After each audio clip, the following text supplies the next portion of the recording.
All right, welcome back to another episode of the Mod Pod.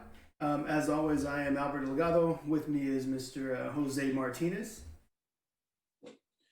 Yeah, man, we're here. We're here. It's not a Victory Tuesday, but you know what? I have my bottle right here, and Nice. I'm just gonna drink. Pour myself a drink for the season. Lackluster ending, but I had fun. The Bears do what the Bears do best, and just fill me up with hope, just to bring me back down to earth every season. So I salute them. Thank you, you pieces of shit. Salute. Again, Bears playoff season comes to an end. Cowboys have already been eliminated, so I've already dealt with it. Jose's now got the wounds a little bit fresh, but I guess me and you are both on to bigger and better things right now. It's off-season watch for both of our teams. Yep. I think the bigger storyline for your team is what is going to happen with Allen Robinson. Is Matt Nagy still going to be here? Like, it's been 48 hours, and I was expecting, some heads to be chopped off, people to get fired, something. But it's quiet, and I don't know how I feel about that, man. It doesn't look like we're going to get Allen Robinson back, just with his tweets and his exit interview that he had with some sports heads. So it looks like we dropped the ball, like we always do, and rebuild, I guess. I don't know, man. I guess one of the bigger storylines right now is Desean Watson, though. There's a talk about him demanding he's he's asking for a trade. And there's also, you sent it to me, he's been following some of the guys, the sportscasters or weather people from Chicago. He's been following them on Twitter, and that could be him just kind of trolling everybody. He just got a big contract, and he's just wanting to get his. And so if this is him trolling, like, I commend the guy. Fucking beautiful play by you. Yeah. Who knows? I honestly don't think that the Bears have a chance. Honestly, it's probably the same situation that he's in Texas. Yeah. Especially with the type of O-line that we have. And it's not like we have, like, crazy weapons outside of what the Texans have. So if anyone's going to make a play, I've heard that Miami might be able to sweeten a deal, throw Tua the Texans' way with a couple picks. So I don't know. It's gonna be a good offseason.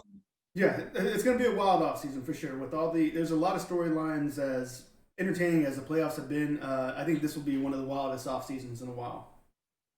So let's talk a little bit about the playoffs this weekend.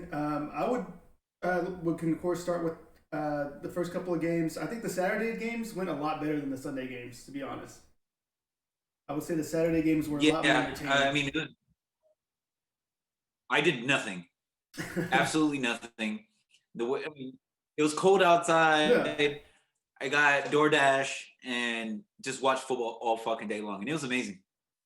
I mean, can't complain. I did pretty much the same thing. We got the fire pit going in the backyard, so relaxed with some beers. I had myself a cigar. Watch some fucking playoff football. It was nice. Can't complain. Yeah, and the games were entertaining, and that's the best part about it. Is it wasn't like complete blowouts or just boring games. Starting off with, who was it? The Colts, right? Yeah, Colts and Buffalo started off, and I mean we can dive right into that right now. I mean, hats off first off to Phillip Rivers coming in as a veteran quarterback that he is, doing, first year with the Colts, doing what he had with questionable weapons coming into the season, who started to develop way too late, and then your star wide receiver in T.Y. Hilton missing up until like the last 3 to 4 weeks of the season, and then shows up also in the playoffs too, but just wasn't enough to stop this young Buffalo team that I think everybody's hyped to see and is excited for. And of course, one of the bigger stories is the quality of QB play, how Josh Allen has turned that around within these 2 years. Yeah, man, he is spectacular, and you could just see his confidence growing. And I don't know, man, I feel like the Bills are, their bandwagon is filling up right now. Yeah, I was a little bit let down. I didn't see too much Bills Mafia stuff on social media besides the guy getting on fire on the table and then the little kid that went through the cake. But I feel like Bills Mafia kind of let me down. I thought I was going to see, Tableapocalypse, or maybe they're just waiting for, for the big show. Maybe they want to get to the big game. I was too, and I was like, hashtag Bills Mafia, looking for it on Twitter. Like, I wanted to see, like you said, I wanted to see tables break. I wanted to see people just incoherent drunk, just doing something. And I feel a little bit let down. Maybe after this week, after they get, another playoff win, they'll, maybe put a little bit of energy. Yeah. I don't know. I think, they got a big game coming up, and we'll get into those games in a bit. We'll just recap what happened this past weekend. Buffalo came away with the win, 27-24 over in Indianapolis. Again, Josh Allen playing outside his mind, and then it helps that he also has this beautiful connection with Stephon Diggs. Like, that pair right there that deal was 100% just on the money. They knew what they were getting out of Stephon Diggs, and it's paying off year one. Yeah, and it makes them exciting to watch. And again, they lost a lot of the key pieces, some veteran players to the defense at the start of the season. But this young defense that they got, they're making do with what they can. And this offense, it's explosive. Yeah, man. I think it's going to be hard for them to get stopped, man.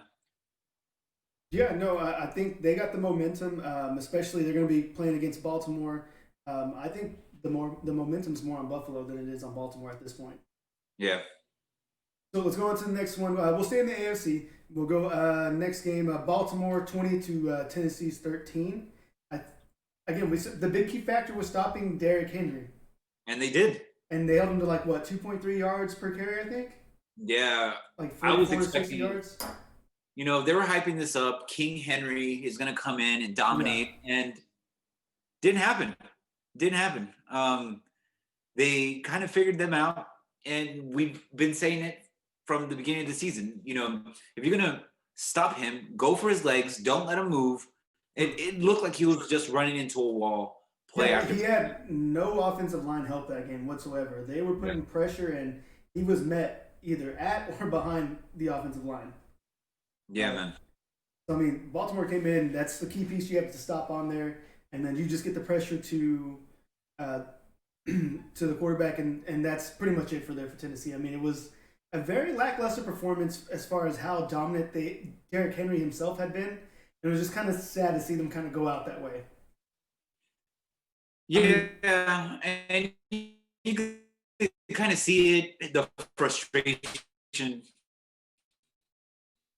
Oh, we gotta reset your line real quick. Even the coach, it was just they. Oh wait, hold up, Jose. It's the connection's a little shoddy right now. Let me take a look at this. Yeah. Let's see. I think it's coming back now. I think it should be good. It's a little frozen still. Is it frozen on your end?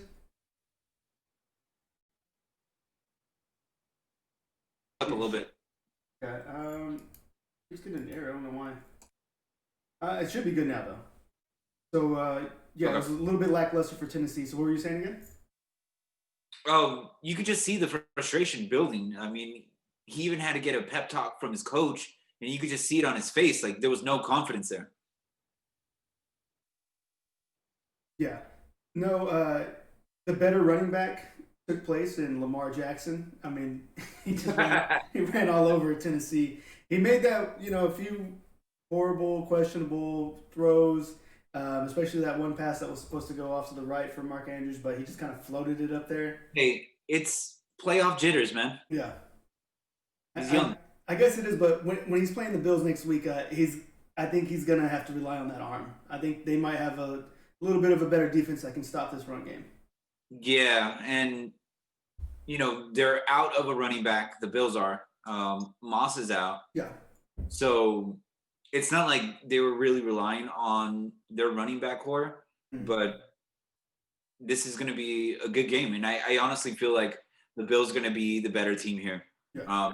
They just they're able to move the ball a lot better than the Ravens.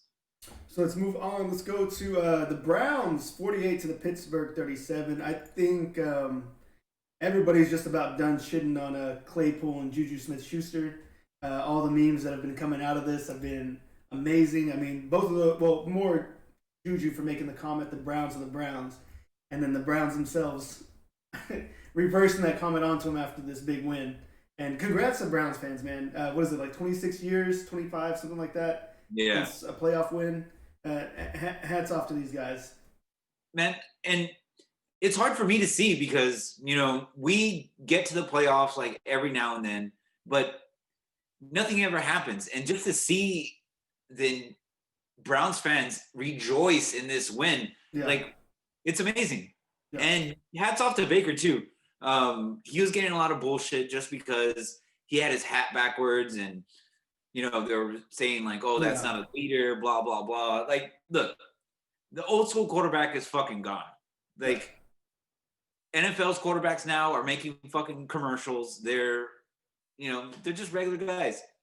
Which is no different from like some of the older guys, smoking fucking Pall Malls in between halftime.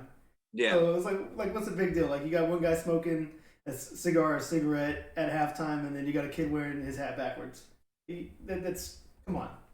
Yeah, but Baker fucking balled out and completely blindsided what my expectations were.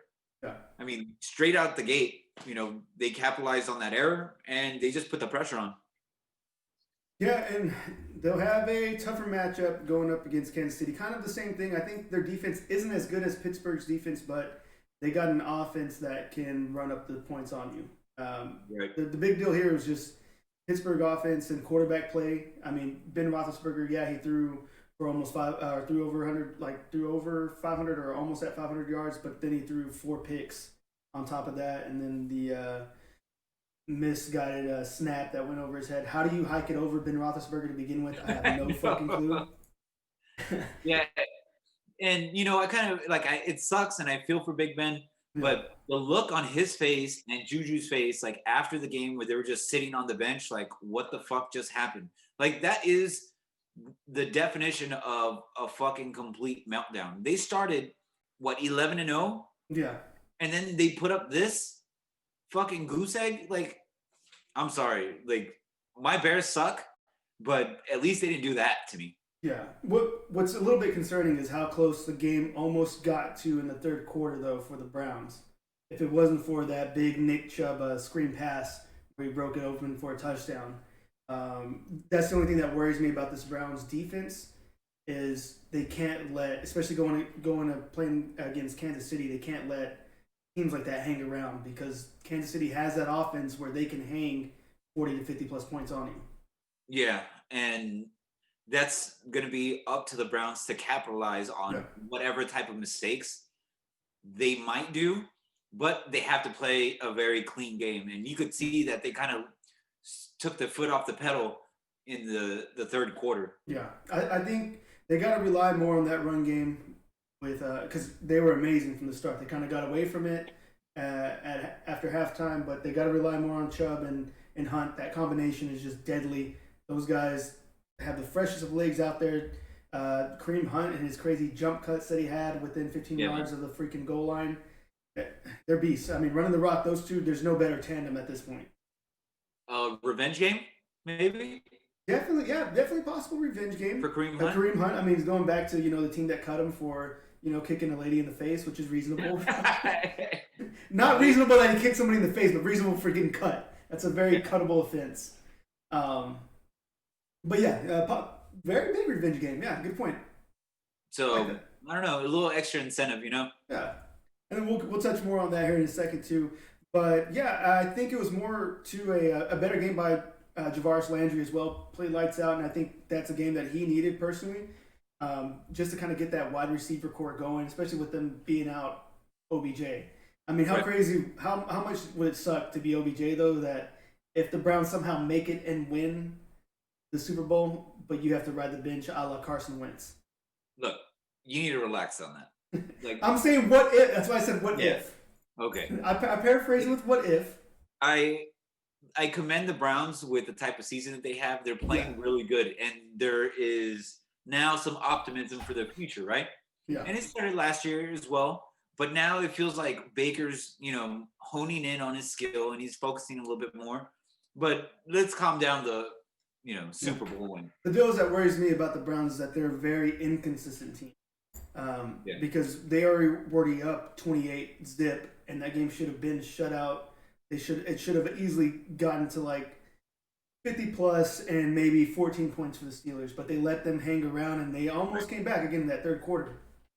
So that's what worries me about the Browns is the inconsistency with the defense and as well as the offense. Because there was a couple plays where that Steelers defense was starting to make plays and Baker, sideline cam to him looking a little disoriented, like a little down on himself about some of these plays. Yeah, and Pat Mahomes won't even flinch if he's down by like 30 points. Like he will light it up. Yeah, Mahomes compared to Big Ben at this point in their careers, two different people. Yeah, especially with Mahomes and his weapons, and again with what Mahomes can do as far as being a mobile quarterback and just making ridiculous throws in the pocket. So Browns are going to have their hands full. I agree. So let's go over to the NFC. Let's start with let's get it out of the way. Let's start with Chicago and New Orleans. Chicago 9 points to the Saints 21, and I'm gonna say it was the turning point was the dropped wide open pass that went through the breadbasket of Wims. That was the turning point. I saw that and I was like, holy shit, we have we were holding them off for a little bit. Yeah. And that was the key was preventing them from scoring and then our offense just to produce something. We got to put some points up. And when we came out of timeout with that trick play, Jesus Christ, I lost it because I thought he had it. And then he just looks at his hands like, what happened? I don't know. I don't know what happened. But as that drop ball right there was the end of it. I knew in my heart it was fucking over. Yeah, I mean, I think the catch, if that would have been made, would have been a huge momentum swing that would have worked in favor for the Bears. And that play, to have it happen the way it did, I think just killed any type of momentum of getting anything out. And I think it was just animosity after that point. Yeah, and just like everybody just be like, yo, what the fuck just happened? Yeah, and there was a questionable call to go for it on like 4th and 3. Yeah. We could have just put up some points right then and there. And then going into the half, we have like 2 minutes left. We have our timeouts, and we do 3 run plays back to back. Just killed all the clock. Like, that's not playing to win. And when Montgomery had been getting just stuffed in the backfield. Yeah, like it's dumb. There was really some questionable play calling, and then there was some penalties on us that I don't know, man. There's a little questionable calls. That Cole Kmet personal foul for tossing the ball over to the ref.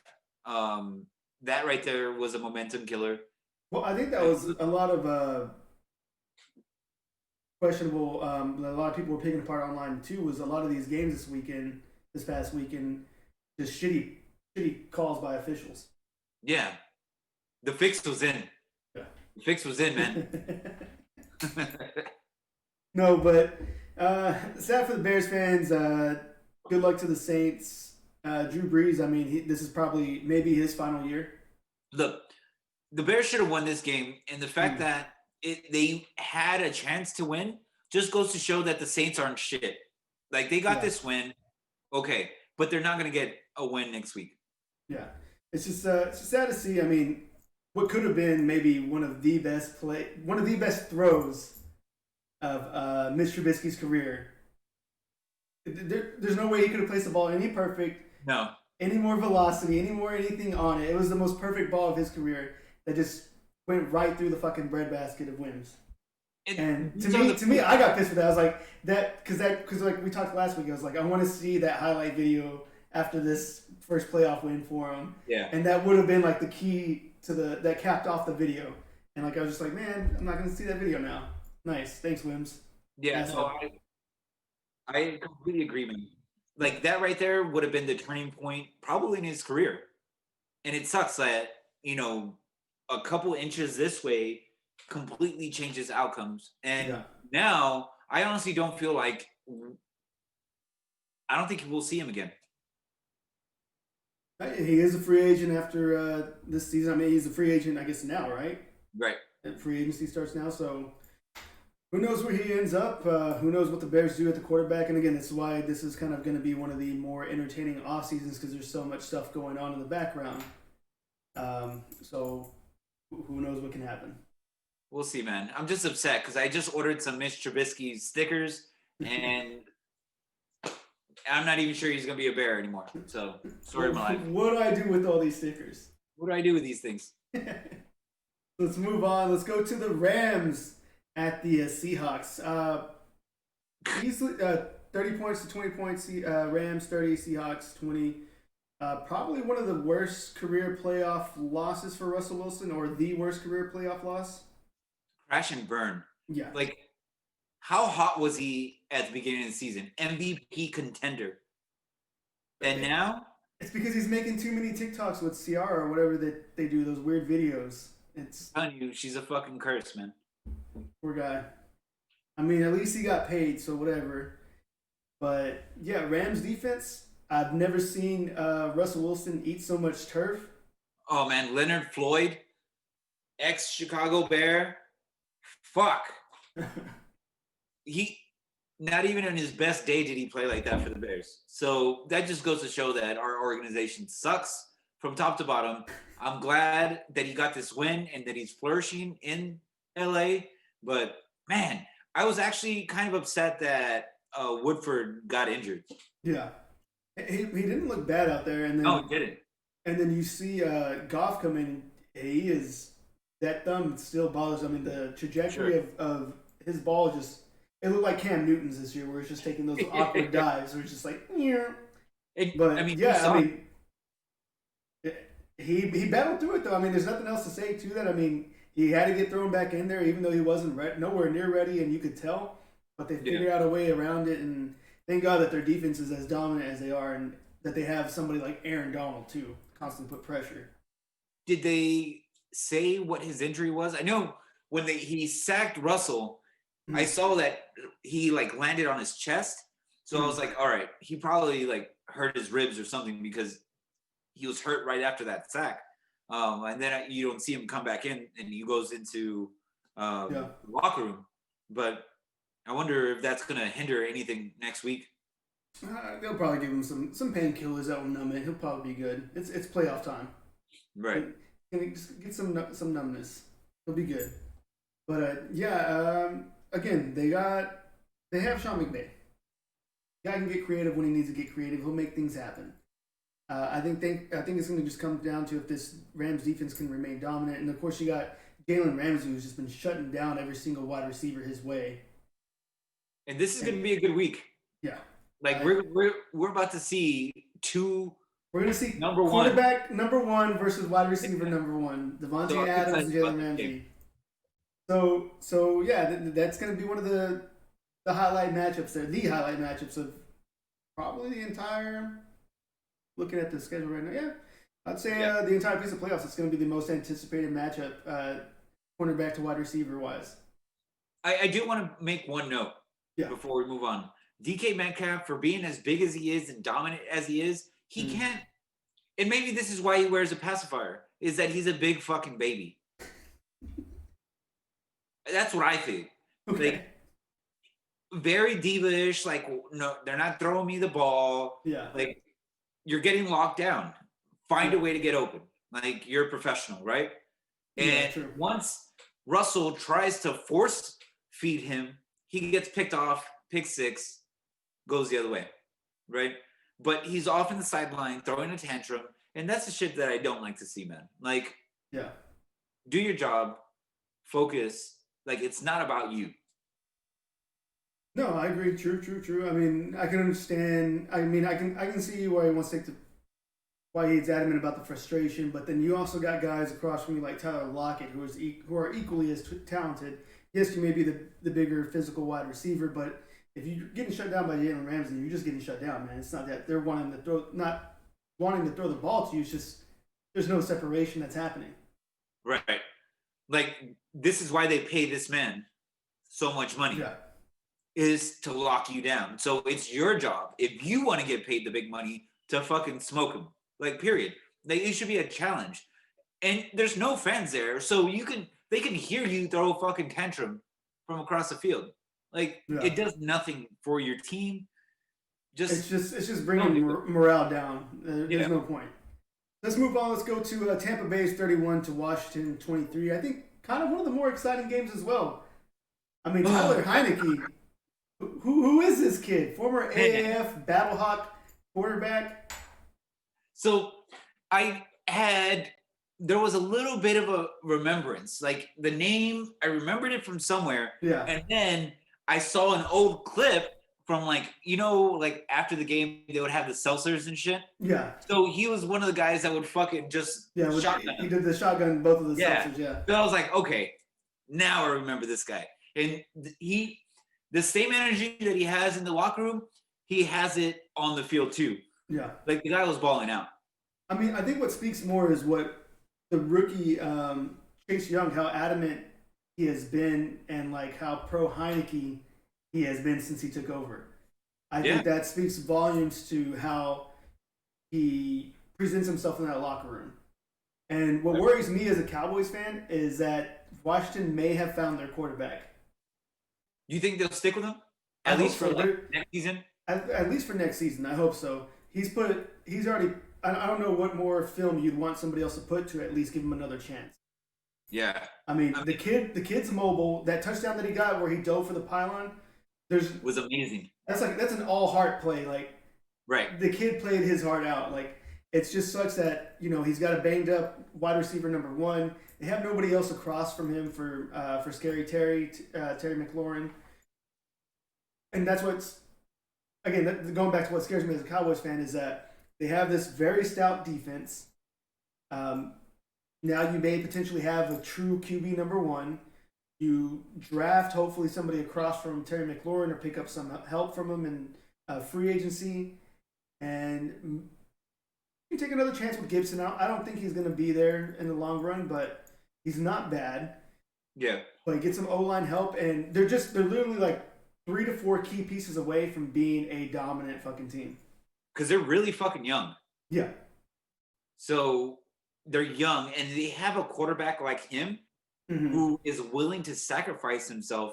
Like, after he did that, Chase Young went and ran down the fucking field.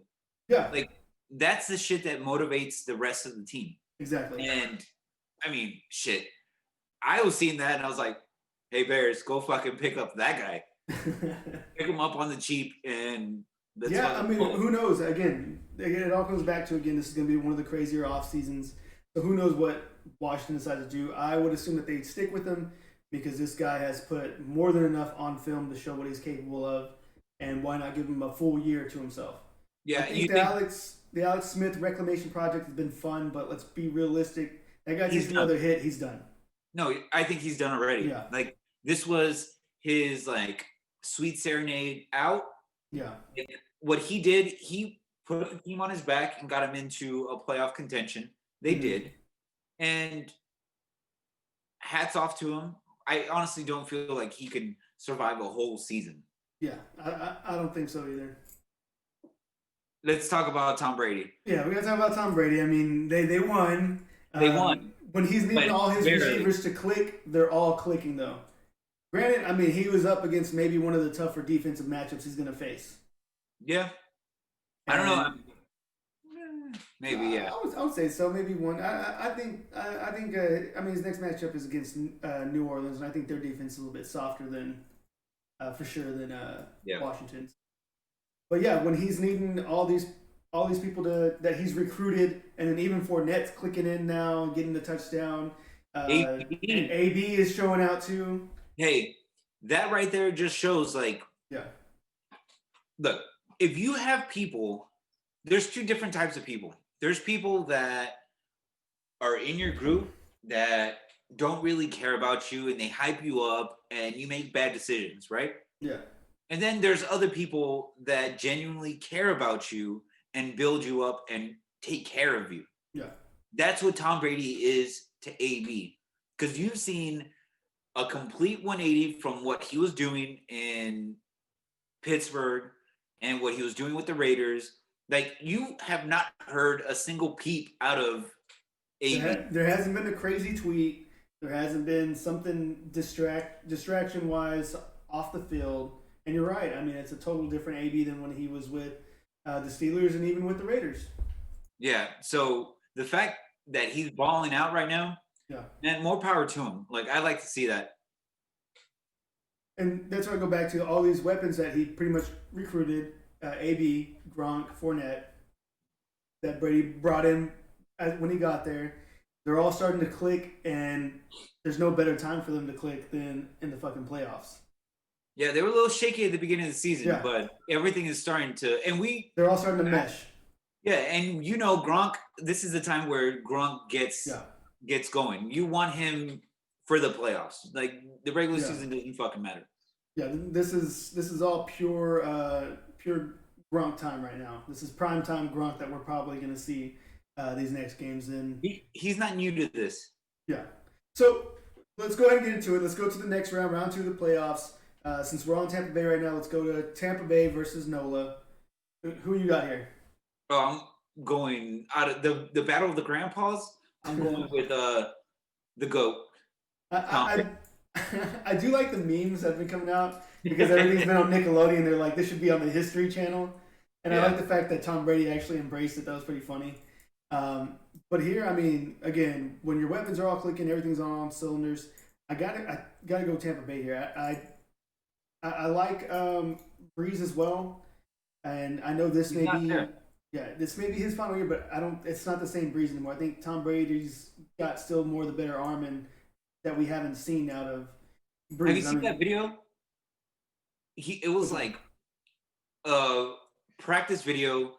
He has like 3 balls on the floor, and they made like a little golf cart with like a tackle fucking dummy, right? Yeah. And the golf cart is like going across the field, and he grabs the ball, hits it while it's moving, grabs another ball, hits it, grabs another ball, hits it again. Like, it is just bananas. And that was Breeze? No, it was fucking Tom Brady. Oh, it was Tom Brady, yeah. Yeah.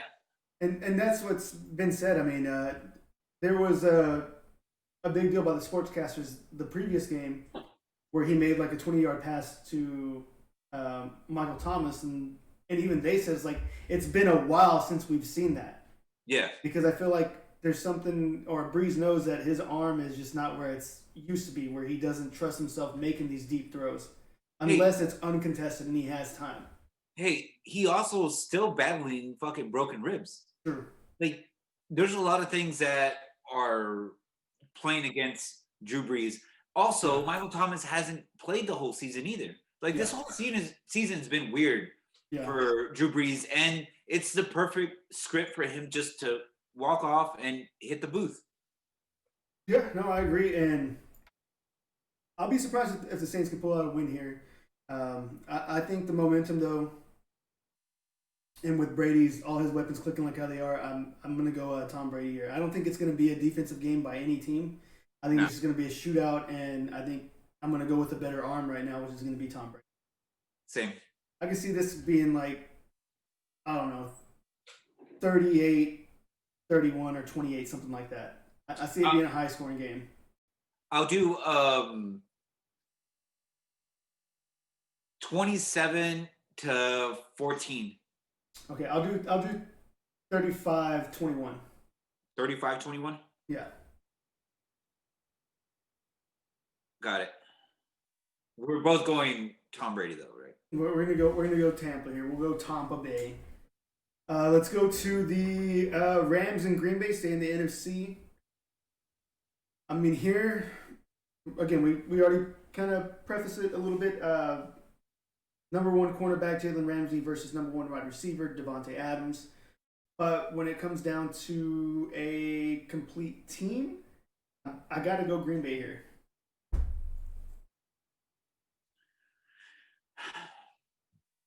I have to go Green Bay as well. Like, there's no way that they lose in Lambeau. I mean, and then especially seeing Goff and his throws, some still is affecting him. I mean, he's fresh from like what, just a week from having surgery. Now it's going to be like 2 weeks, I Right. think. And his throws still seems a little bit shaky. And I don't know, this Green Bay team, the offensive weapons that they have, and then you also got Aaron Jones in the backfield. I would expect Aaron Jones to actually have a monster game here. Yeah, and I don't know what the weather is going to be like, but if it's snowing, fucking game over. Yeah. Game over. Deal is you got to go through. You're going through Lambeau here, and there's no team that probably has a better home field advantage than the Green Bay Packers when it's cold. It doesn't even matter that. Yeah, it doesn't matter that there's no fans there. Like it's still. It's just it's you versus the Packers and the elements. Right. That's it. I think this is going to be a blowout. Aaron Rodgers is going to burn Ramsey. I think Devontae gets 2 touchdowns this game. It's no contest. I'm thinking 35-13. Yeah, that's exactly. That's what I'm thinking, to be honest. 35, I'll be surprised if this Rams defense is able to put some type of pressure on Rodgers and make something happen. But I mean, that's really going to be the big factor, is if the Rams defense can find a way to get pressure on the Rodgers and maintainly stop any of his weapons that he has. I mean, his 2 number 1 weapons are Jones and Adams. I'm going to go.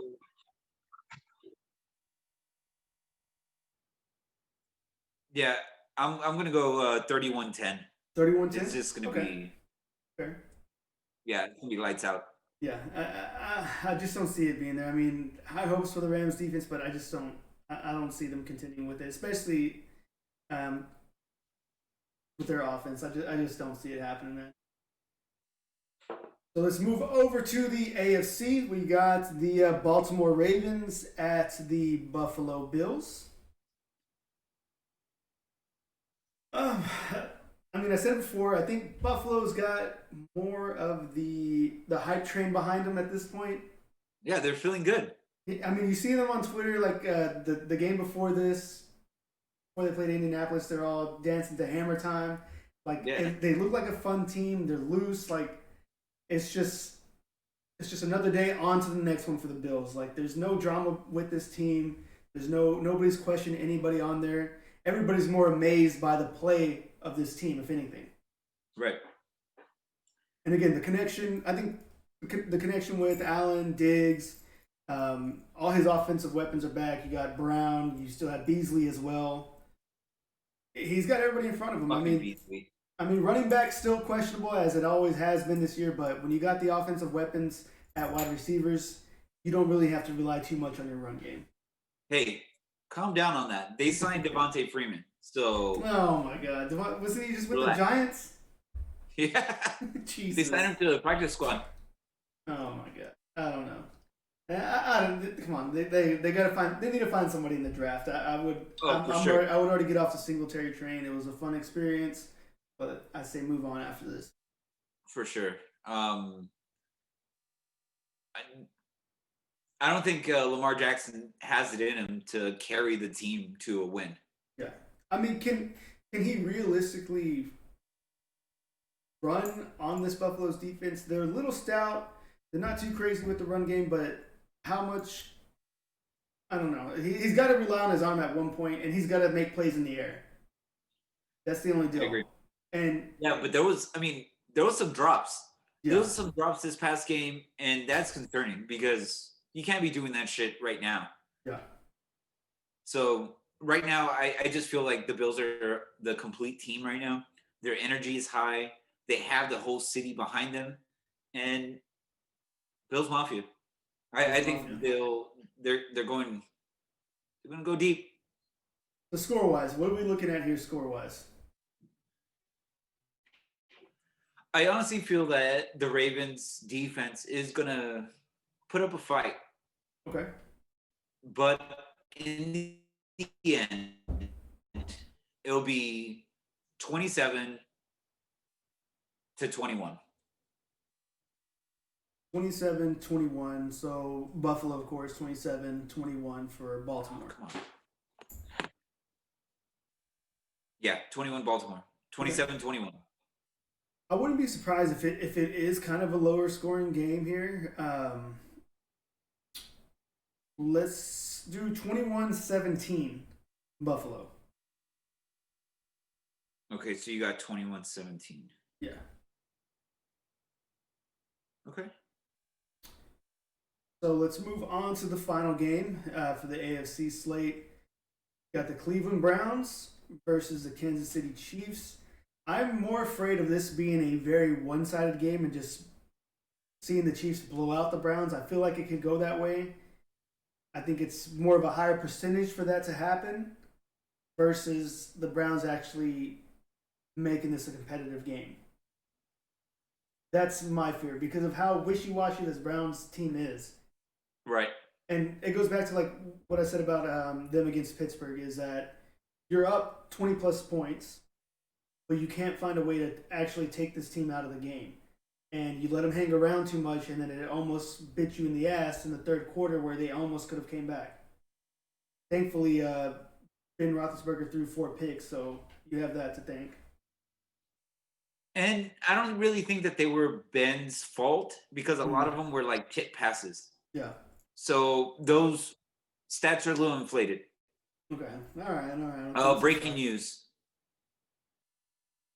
Breaking news. Just got a report. Chuck Pagano, our defensive coordinator, is retiring. Wow. Good riddance. Get him out of here. Get him out of here. Get him out of here. So, sigh of relief for all Bears fans then.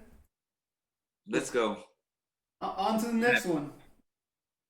So, back to the Chiefs and the Browns. So, going down. What is your outlook for this? Okay, so you're going Chiefs, right? Yeah, I'm gonna take the Chiefs here. Oh, hold up, Jose. I think the connection is. Actually, gonna go the upset. Yeah, a little bit. All right, there you go. Should be good. I'm actually gonna go with Browns here. Browns, okay. I gotta do the upset. They're feeling good right now. Yeah. I honestly feel that Mahomes is good. Mm-hmm. He has a Super Bowl already. Mm-hmm. I feel like they don't have all the pieces right now. They really haven't like, to me, they don't seem super dominant. Yeah. In the way they've been playing. And I think they might underestimate the Browns and they might get this win. A lot of their games have been close where they're only winning them by 3 to 6 points. And that's thankfully because they have those offensive weapons. And I mean, like I said, it depends on this Browns defense. If they can make some plays happen similar to what they did with against the Steelers and take advantage of those either a pick or whatever type of or fumble, whatever that they can muster up or get, this Cleveland's offense has shown that it's capable to get things moving. And I feel like they have not feel, but I know they have to rely more on this run game in this matchup. For sure. I think the DBs for the Chiefs are a little bit better than what the Steelers have. Yeah. And it's got to be the Kareem Hunt and Nick Chubb show. I think that's the only way they're going to see any amounts of success for anything else opening up playbook-wise for the Browns. And we got to see that running back tandem in action. My prediction. All right, I'm here. 30-27. Okay. Cody Parkey actually field goal for the win. Cody Parkey field goal for the win. To put the complete dagger of this season into my heart. It'd be a very poetic way for it to happen. So, what was the score again? What did you say? 20? 27-30. 27-30. With the Cody Parkey game-winning field goal. I'm going to take what I think may more than likely happen, that it was going to be one-sided. I'm going to take 28-10 Kansas City. Okay. You're going to have to tell me like where, or I mean, we can go and place bets on Bovada, right? Yeah. Totally gonna do that this weekend. You can do them. I mean, you could do the like build your own little parlay on the prop bets. If so and so does 10 yards here, or if Mayfield throws over 200 yards, whatever you want to do, Right. and then rack them up that way. So I mean, yeah, Bovada's a good place to go. Bet online too. I think even America's Card Room, they actually have a sports betting book now too. Nice. But Bovada's got kind of one of the bigger ones with a little bit more prop bets. Yeah, I feel like they have like the fun ones. Yeah, they do. They have a lot of fun options on there. Like even stuff down to like what the first touchdown will be or the second touchdown or whatever. Yeah.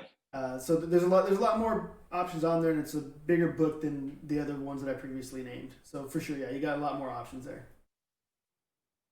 Cool. But other than that, that wraps off this episode. We got more playoff football coming this weekend. A lot of big games. What do you think? Okay, so let's do one more thing. Which game will be the most entertaining game, in your opinion? It's gonna be the Green Bay game. That's gonna be the most entertaining? To me, it'll be entertaining. But I'm also gonna be tuning into the Baltimore and Bills.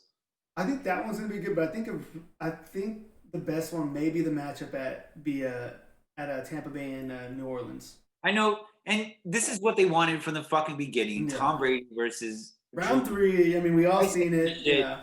I said this shit at the beginning of the fucking game when they started giving us some bullshit penalties. The fix is in. The fix was in from the get-go. The Bears never stood a chance, damn it. No. No, but yeah, more playoff football this weekend. I'm stoked. Can't wait to see it. Hopefully, I'm going to be cheering alongside with Bills Mafia against Baltimore. I know I picked Kansas City, but I hope Cleveland makes some crazy shit happen.